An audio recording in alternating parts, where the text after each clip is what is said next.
Ok. Compartilhar a tela.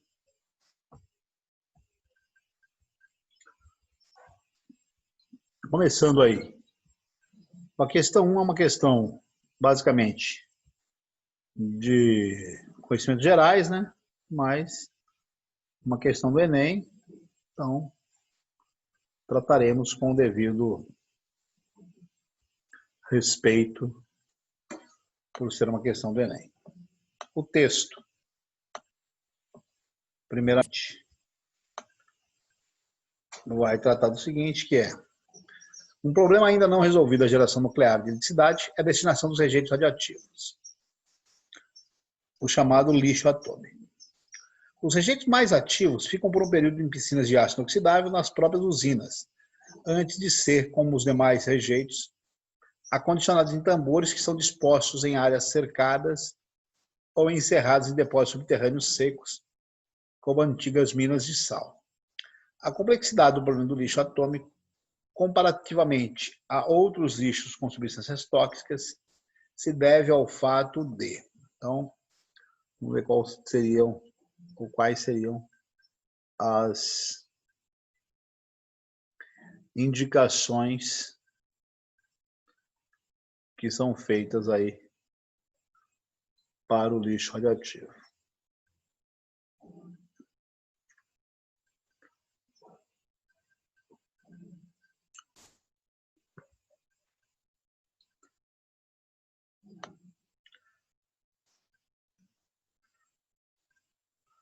O fato de que as emitir emissões radioativas nocivas por milhares de anos, em um processo que não tem como ser interrompido artificialmente. E isso é plausível, isso é justo de ser dito. Acumular-se em quantidades bem maiores do que o lixo industrial convencional, faltando assim locais para reunir tanto material. Definitivamente não, porque enquanto o lixo, a radioatividade, se demanda pouca matéria para produzir muita energia, são dos fatores que colocam aqueles que, assim como eu, consideram a radioatividade uma possibilidade concreta da geração de energia, utilizem o argumento como defesa da sua utilização. Ser constituído de materiais orgânicos? Não. Exalar contaminantes gases, continuamente gases venenosos? Não. Emitir radiações de gases que podem destruir a camada de ozônio? Não. O que coloca como viável para a gente aqui, muito mais na questão da leitura, é a letra A para este exercício. Qualquer coisa, vocês opinem, apontem e nós vamos dialogando juntos aí. A questão número 2, também uma questão do Enem, que vai tratar aí do nosso tório. O que tem para discutir acerca do tório? Veja bem que o elemento radioativo tório pode substituir os combustíveis fósseis e as baterias. Pequenas quantidades desse elemento seriam suficientes para gerar grande quantidade de energia. A partícula liberada em seu decaimento poderia ser bloqueada utilizando-se uma caixa de aço inoxidável. Eu acabei negligenciando, mas existe uma relação entre as partículas, uma escala do poder de penetração das partículas e o seu efeito ionizante, que nós chamamos, que é o quanto essas partículas atuam sobre os organismos. A partícula alfa é a mais pesadona de todas, então ela tem dificuldade de movimento, né? Se é que dá para a gente falar em dificuldade, mas é a que menos penetra, então uma folha de papel é suficiente para barrar uma partícula alfa, mas o efeito ionizante dela sobre os organismos é extremamente intenso. Então, é uma relação inversa, né? Quanto maior o poder de penetração, menor o efeito ionizante. Quanto menor o poder de penetração, maior o efeito ionizante. E aí a partícula alfa é a fodona nesse sentido. Baixo poder de penetração, alto efeito ionizante. Radiação gama, alto poder de penetração, baixo efeito ionizante. O raio-x está mais próximo da gama, então ele penetra bastante, mas destrói pouco, não é tão destrutivo. Quero ver se vocês me dizem qual seria a partícula que completa corretamente essa equação aqui. Vou melhorar um pouquinho a visualização, né?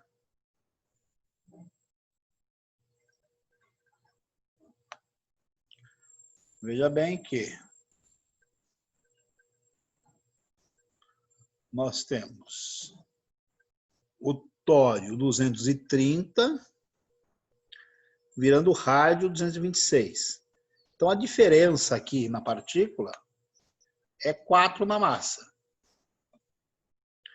De 90 para 88 é 2 na massa.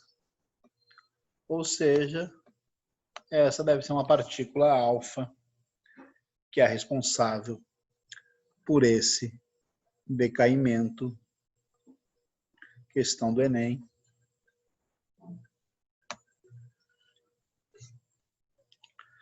Outra questão do Enem. O avanço científico e tecnológico da física nuclear permitiu conhecer com maiores detalhes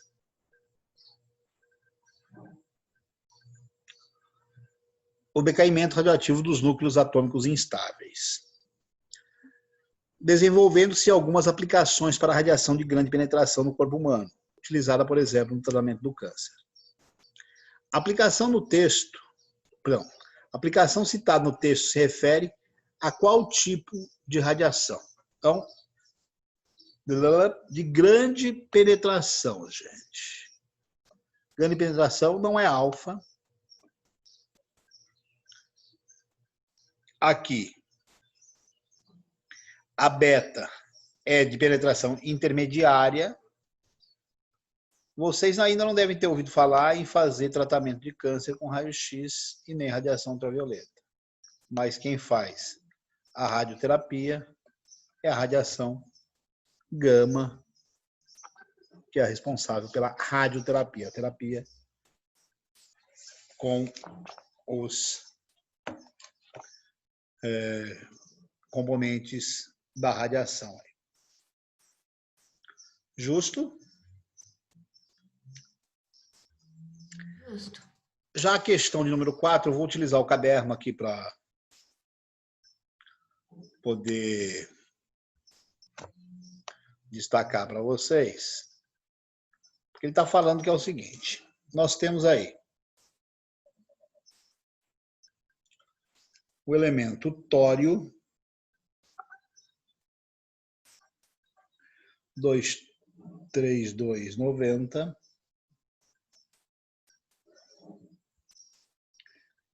que vai virar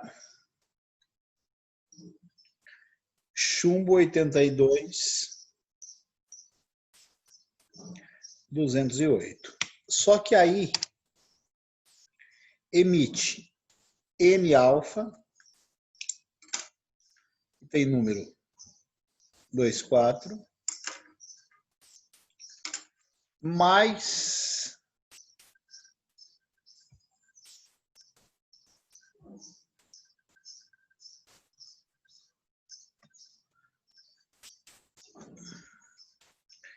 M-beta, que tem número -1, 0.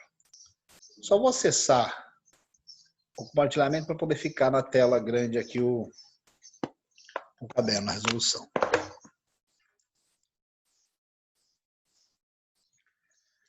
Qual é que é o caminho, jovens?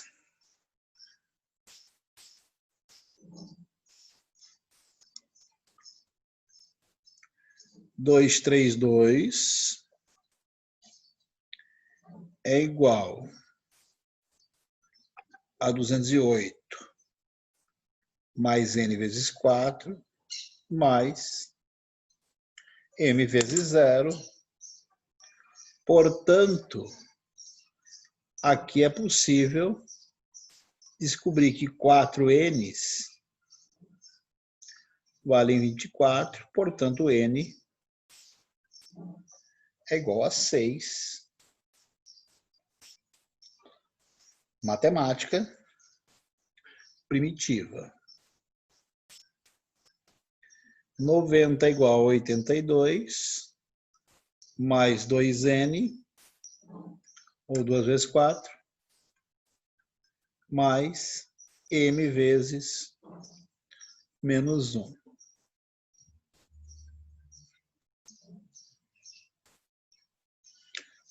Vezes 4 nada, né, gente?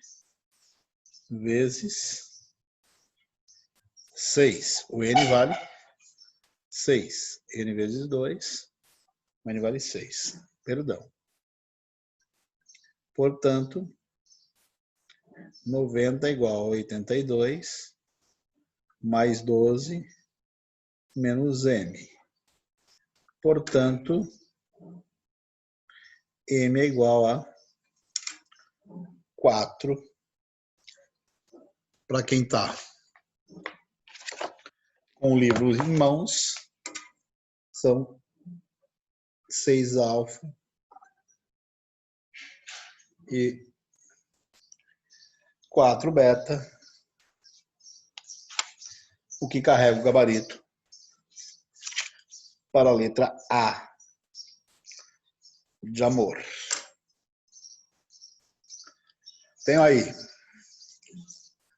10 exercícios propostos da aula 15, no caderno 4 do SAS 2020, caderno pré-universitário. E agora vou tratar dos exercícios da aula 16. Vale dizer sempre que se houver alguma demanda aí, estou à disposição para discutirmos.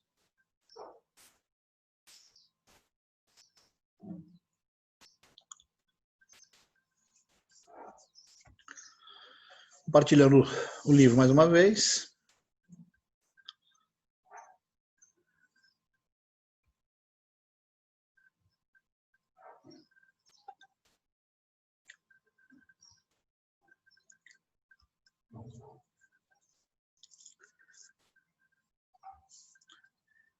Já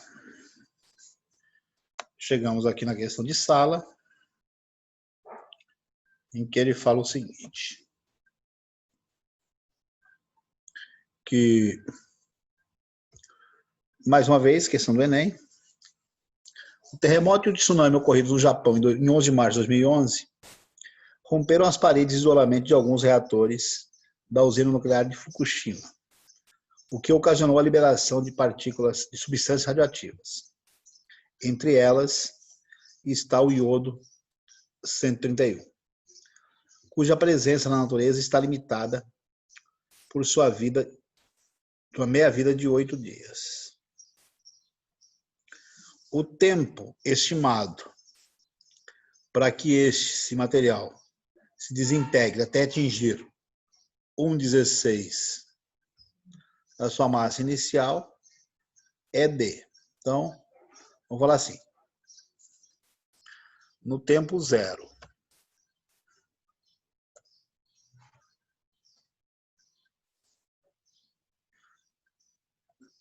a amostra, nós temos a amostra inicial.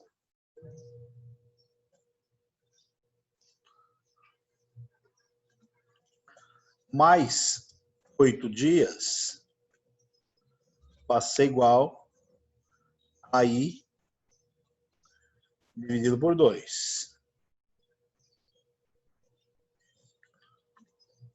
Mais 8 dias igual a I dividido por 4. Mais 8 dias igual a I dividido por 8. Mais 8 dias igual a I dividido por 16.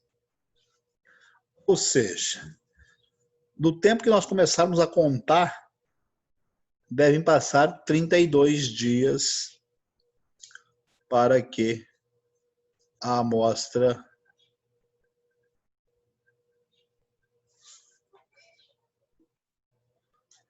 volte a ter 1/16 da quantidade esperada.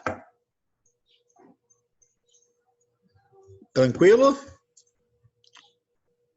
Tranquilo. Alex, você acha que cai bastante no Enem? Questões assim, fáceis?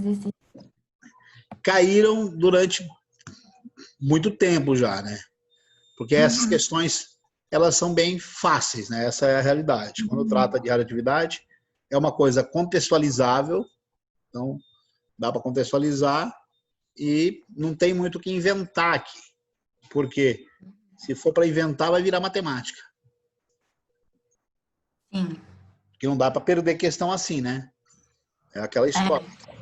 Nem a gente não pode perder questão fácil, né? Você perde questão fácil, aí a nota tende a ficar comprometida. Mas, pelo que a gente tem aqui no livro, você vê que apareceram pelo menos as 4 questões da outra aula e as 3 primeiras dessa aula agora também são questões do Enem, mais questões que têm aparecido lá nas propostas. É um tema recorrente pelo que a gente vê aqui. Por quê? Ele se encaixa no tema energia, ele se encaixa no tema sustentabilidade, meio ambiente, medicina. Então, imagina quantos temas que esse conteúdo abarca. Ele tem uma gama considerável de temas com os quais ele se relaciona. Ok? Ok, entendi. Obrigada. Valeu? Então, vamos lá para outra questão, que é a questão de número 2.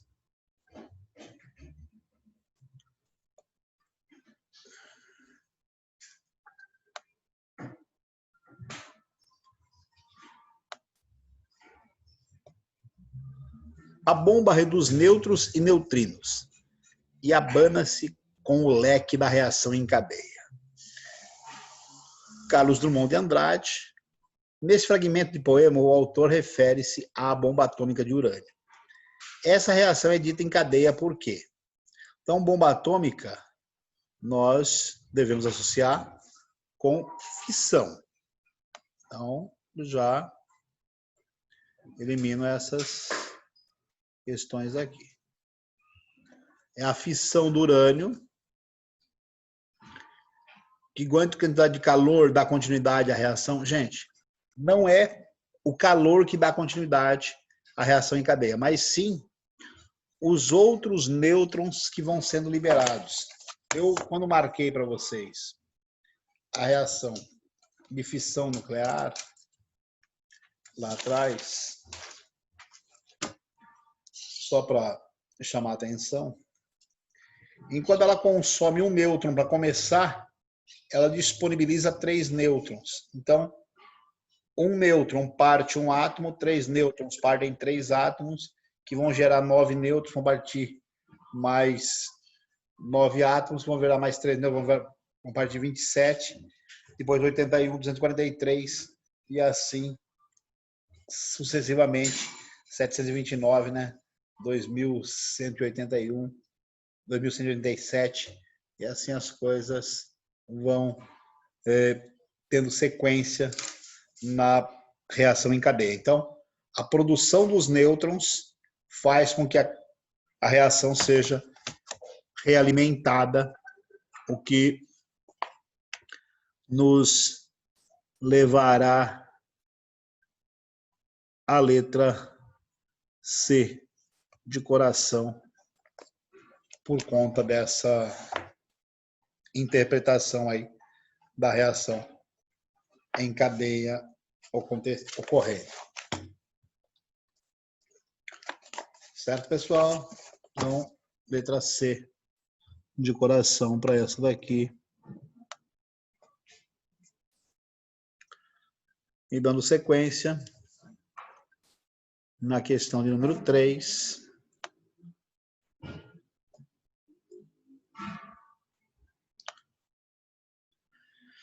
Pesquisadores recuperaram o DNA dos ossos de um mamute encontrado na Sibéria. Tiveram sua idade de cerca de 28 mil anos, confirmada pela técnica do carbono 14. Então, qual que é a ideia sobre a técnica do carbono 14, gente? Vou falar do assunto só. À medida que os organismos estão vivos, eles absorvem carbono, mas liberam carbono. Podemos pensar, nós seres humanos, ou os animais em geral, nós absorvemos carbono da nossa alimentação, basicamente, e eliminamos gás carbônico na nossa respiração, eliminamos dejetos na nossa... vai lá fazer xixi, vai lá fazer cocô, vai colocar carbono para fora também. Então, entra carbono, sai carbono. Com isso, a taxa de carbono 14, ela se mantém estável ao longo da vida. Quando os organismos deixam de estar vivos, ou seja, quando eles vão se fossilizar, o carbono não deixa de entrar, ele só passa a sair. Então, há uma diminuição na taxa de carbono 14 à medida que o tempo vai passando para os organismos mortos. Então, a técnica do carbono 14 só é possível de ser utilizada em organismos mortos, comparando-se a taxa presente hoje com a taxa que deveria ser a taxa de algo semelhante. Tem um mamute, comparo com um elefante, eu tenho a taxa de carbono 14. É uma referência. Tem um determinado animal lá. A taxa de carbono nos animais tende a ser tanto. A taxa de carbono nas árvores, um tanto de água, deve ser tanto. Então, você vai estabelecendo parâmetros e tendo um dado para comparação. Dentro dessa leitura, qual é a alternativa mais viável aí para a questão de número 3? A datação da técnica apresentada no texto é possível devido à proporção conhecida de carbono 14 e carbono 12 na atmosfera ao longo dos anos, a decomposição de todo o 12, a fixação do carbono 14 após a morte, a emissão de 12 pelos tecidos após a morte, a transformação do 12 em 14 ao longo dos anos? Não, porque a gente conhece uma proporção entre o carbono 14 e o carbono 12 na atmosfera. Sabendo dessa proporção, se a taxa de carbono 12 para a taxa de carbono 14 é X, e nesse material que eu estou analisando, a taxa é X sobre 4, é porque passaram 2 meias-vidas. Só para constar, a meia-vida do carbono 14 é da ordem dos 5.000 e tantos anos. 5.170. Não.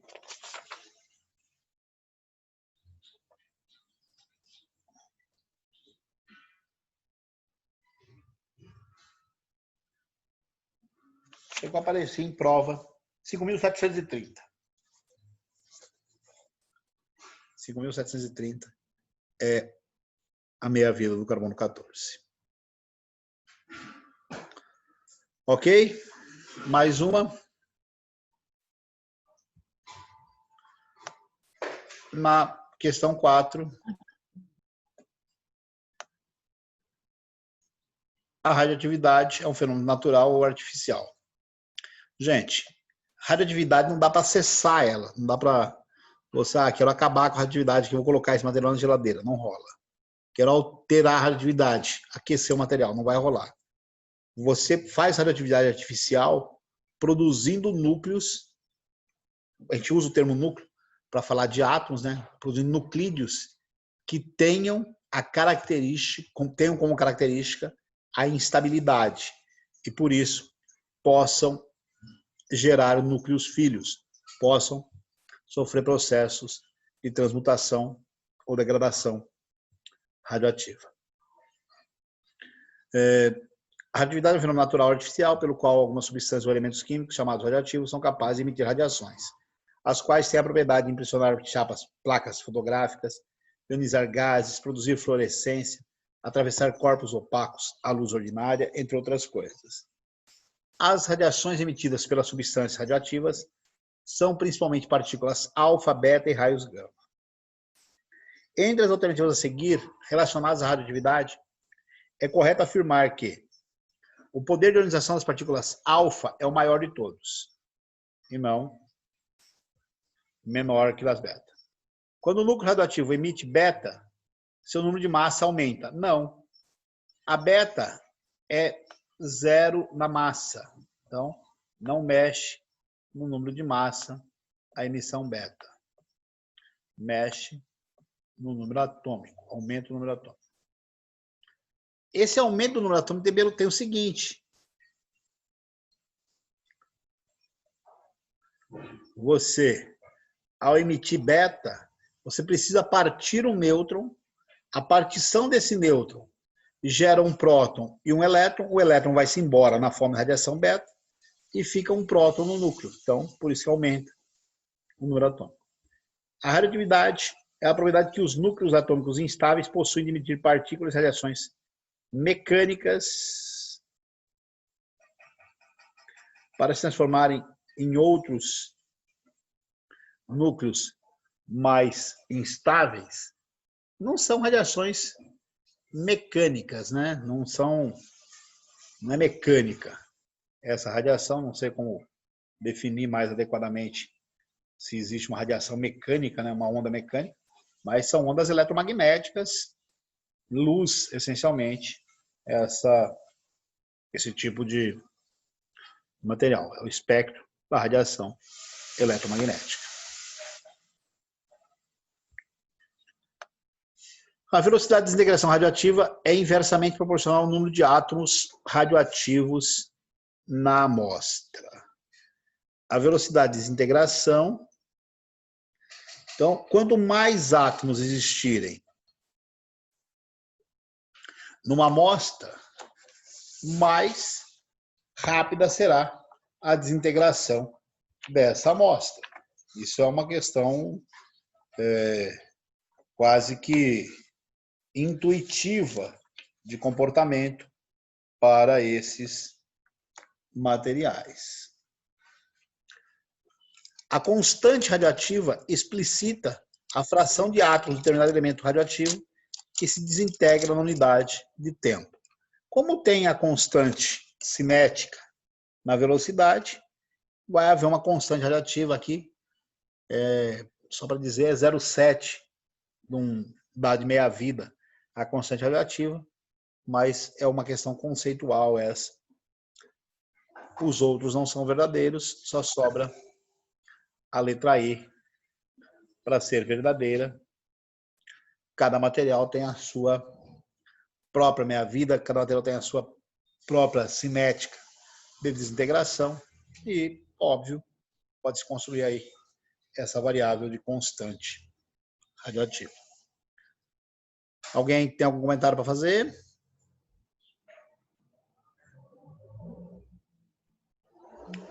Não, tá tranquilo. Vou avançar para os outros exercícios. Acho que eu devo ter aí. Tenho 4 minutos apenas. Vou tentar ver o que dá para a gente explorar aqui das propostas. Que fala aqui sobre... Opa, não é proposta, tem que ser de sala, perdão.